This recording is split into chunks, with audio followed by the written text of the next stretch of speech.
The air on the train stank of diesel and desperation, a sour mix that clung to my 10-year-old lungs as I stumbled through the third car, my mother's manicured nails digging into my collar.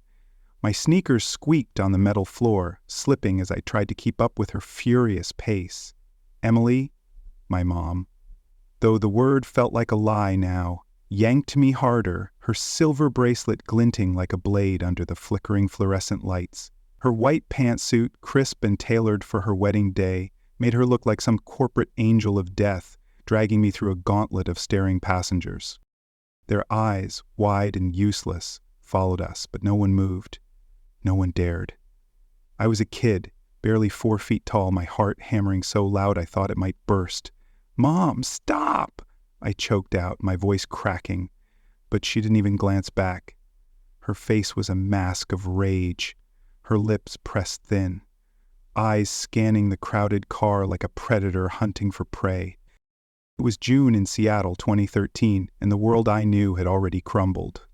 My dad, my hero, the guy who taught me how to throw a spiral and sneak extra cookies without getting caught, was gone.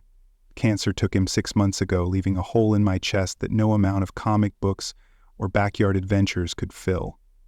His laugh, his warm hand ruffling my hair, the way he'd call me champ. All of it was ash now, scattered in the wind after his funeral. Emily didn't wait long to move on. She met Nathan, some tech bro with a slick smile and a fatter bank account, at her marketing firm. By spring, he was sleeping in Dad's bed, using Dad's coffee mug, acting like he owned the place. I hated him. Hated the way he'd smirk when I'd cry at night, whispering to Emily that I was manipulating her with my grief. I was 10, for God's sake. What did I know about manipulation? All I knew was the ache in my gut, the way the world felt wrong without Dad's voice in it. This morning had started bad and spiraled into a nightmare. Emily had dumped me at Grandma Ellen's house the night before, saying I'd stay there during her and Nathan's honeymoon. But Grandma got sick, really sick, coughing so hard she could barely breathe. An ambulance took her away before dawn, and Emily showed up at the crack of 6 a.m., furious, like it was my fault. She didn't speak in the car, just gripped the steering wheel of Nathan's shiny black Tesla, her knuckles white. Nathan sat shotgun, scrolling his phone, not even looking at me. We went straight to the courthouse, where they got married in a sterile room that smelled like floor cleaner.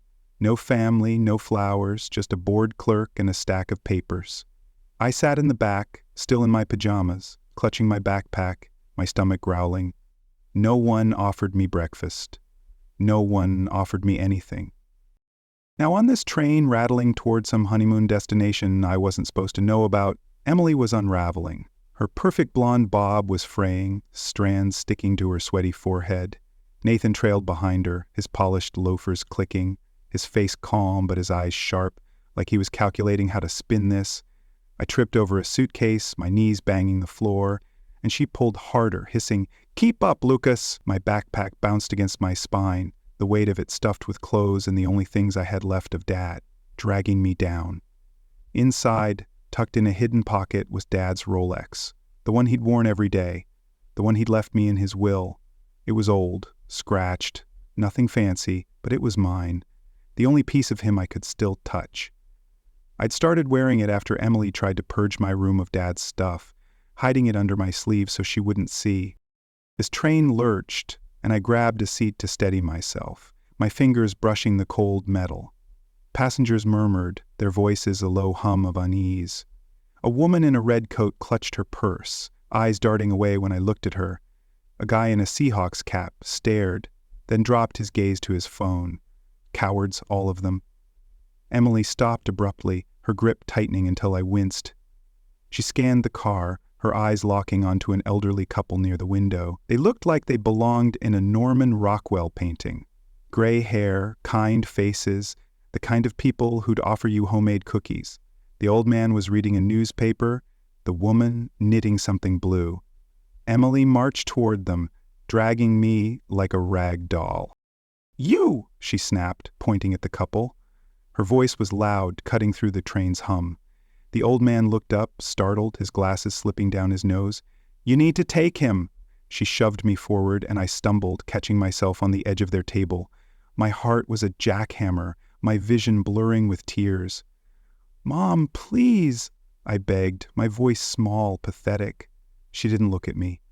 She threw my backpack at the old woman's feet, the zipper splitting open, spilling my Spider-Man t-shirt onto the floor.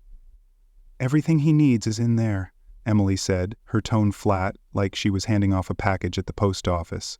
"I can't stand looking at his pathetic face one more second." The old woman gasped, her knitting needles clattering to the table.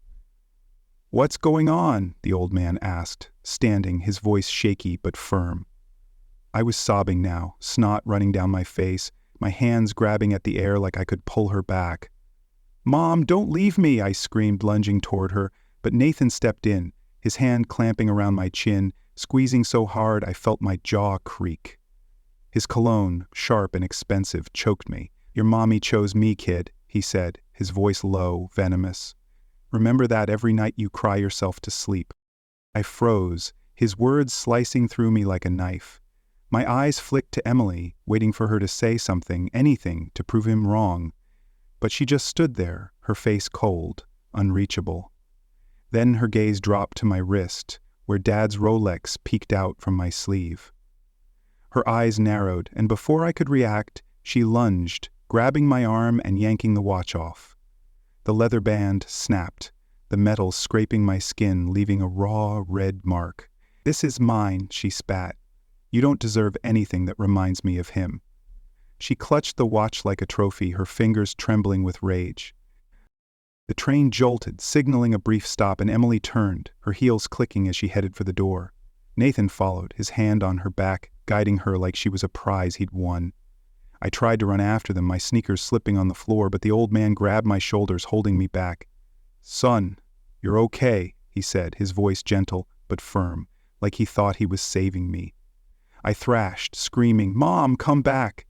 She paused at the door, her silhouette framed against the window, and for a split second, I thought she'd turn around, that she'd see me and remember who I was.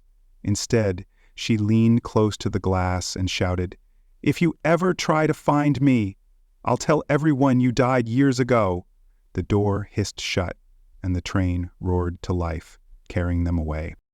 I collapsed, my legs giving out, my sobs echoing in the quiet car. The old woman knelt beside me, her hand warm on my shoulder, but it wasn't enough. Nothing was enough. My world was gone. Dad, Mom, the life I'd known. All I had was the sting on my wrist where the watch had been, the ache in my chest, and the promise of her words burning in my ears. She'd erased me, told the world I was dead, and as the train rattled on, taking me to nowhere, I felt it, the first spark of something dark, something that would grow over the next 12 years into a fire I couldn't contain. The elderly couple, Frank and Margaret, were my lifeline that day.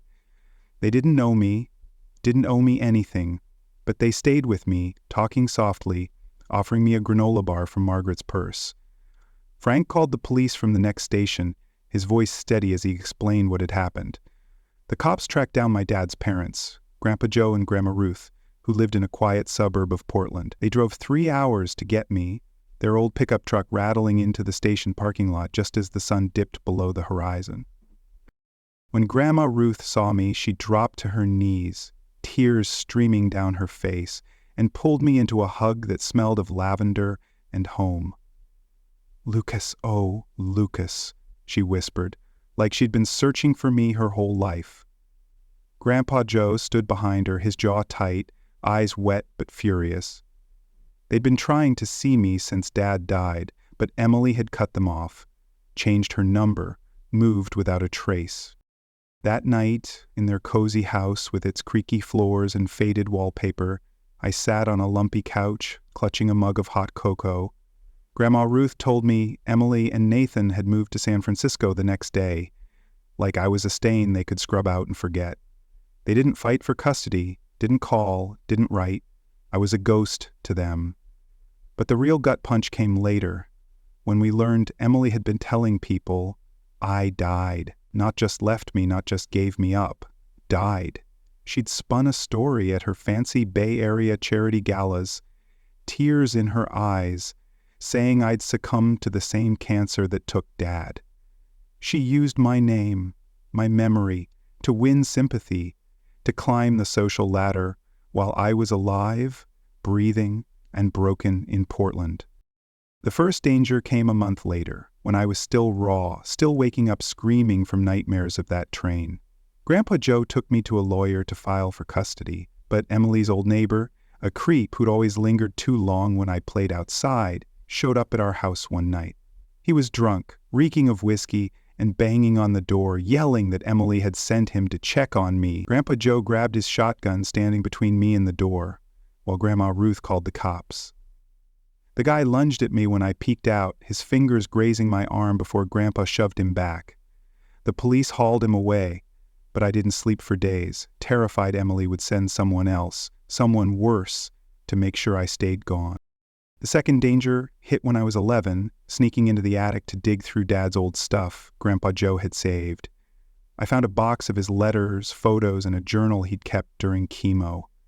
I was so lost in it, reading his words about loving me, that I didn't notice the candle I'd lit for light, stupid, reckless, had tipped over.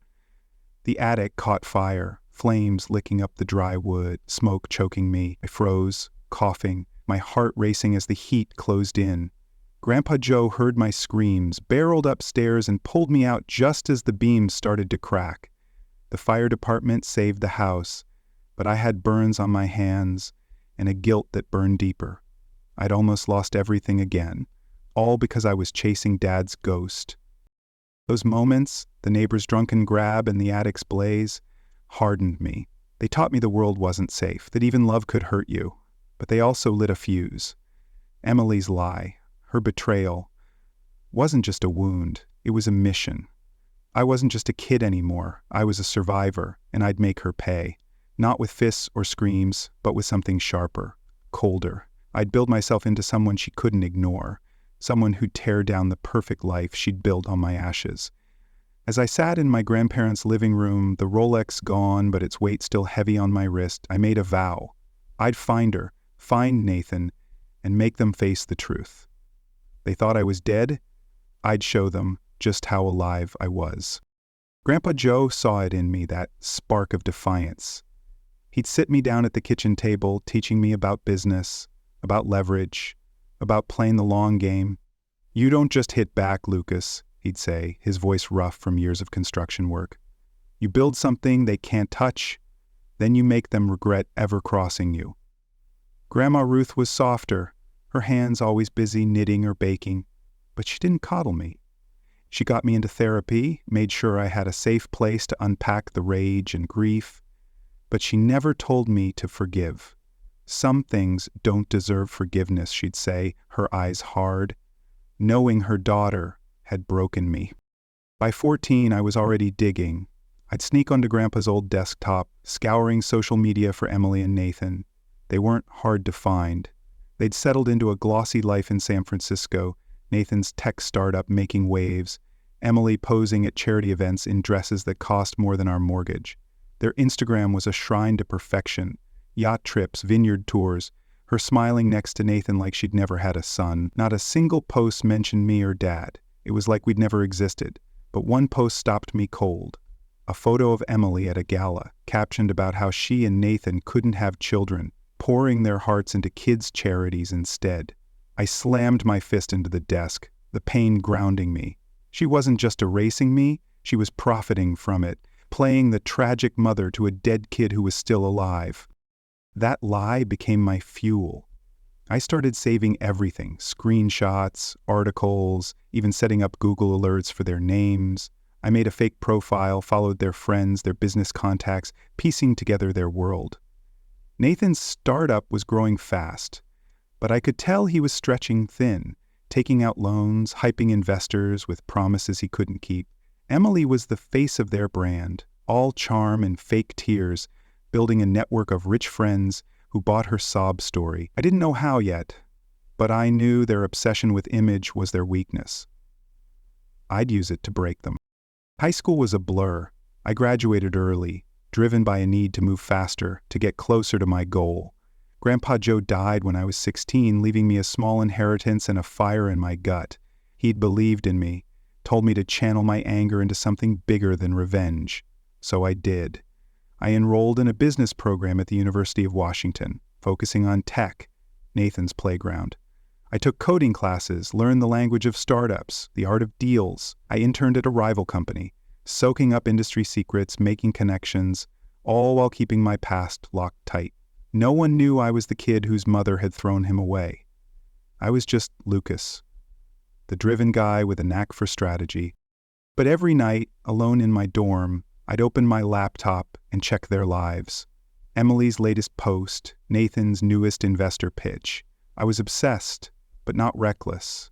I used my dad's last name, kept my digital footprint clean. I wasn't ready yet, but I was building. Building a life, a reputation, a weapon.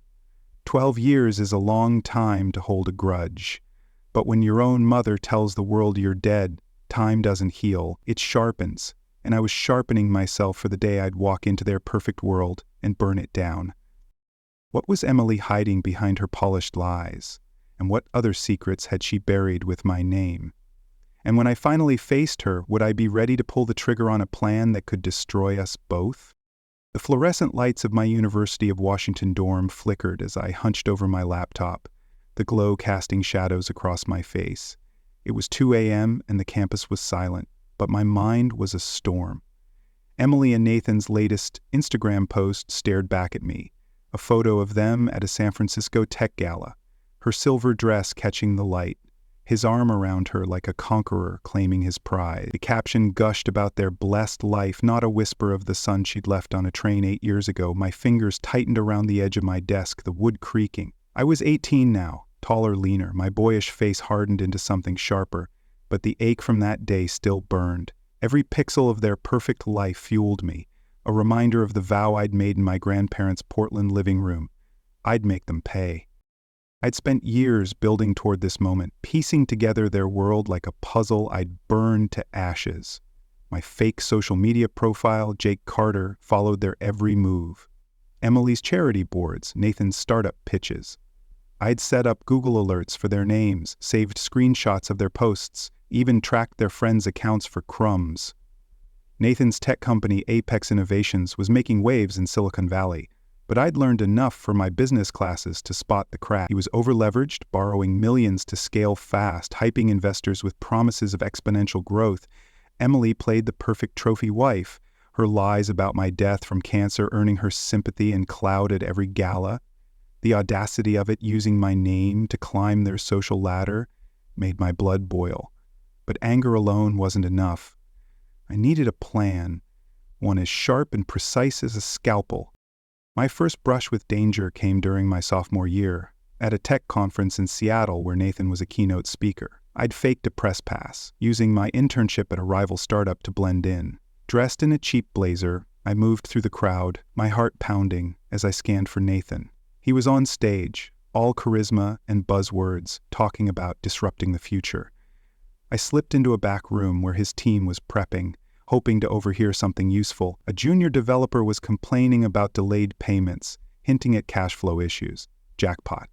But then a security guard spotted me, his hand on his radio, eyes narrowing. "You're not supposed to be here," he growled, stepping closer. My pulse spiked, my mind racing for an exit. I mumbled something about being with the press, flashing my fake badge, but he wasn't buying it. I bolted, ducking through a service door, my sneakers pounding the concrete as I sprinted to the parking lot. I made it to my beat-up Honda, chest heaving, the developer's words echoing. Apex was stretched thin. That was my first real lead, but the close call shook me. I couldn't afford mistakes. Back in my dorm, I threw myself into my studies, majoring in business with a focus on tech entrepreneurship. I wasn't just chasing grades. I was learning Nathan's game. How to build, how to break. My professors praised my drive, unaware it was fueled by vengeance. I aced coding classes, mastered financial modeling, and interned at a rival firm, soaking up industry secrets. My grandparents' inheritance, a modest sum from Grandpa Joe's construction days, paid for my tuition and a few coding boot camps. Grandma Ruth worried I was too consumed, her gentle voice urging me to live for you, not for her. But she didn't stop me. She'd seen the police report from the train, knew what Emily had done.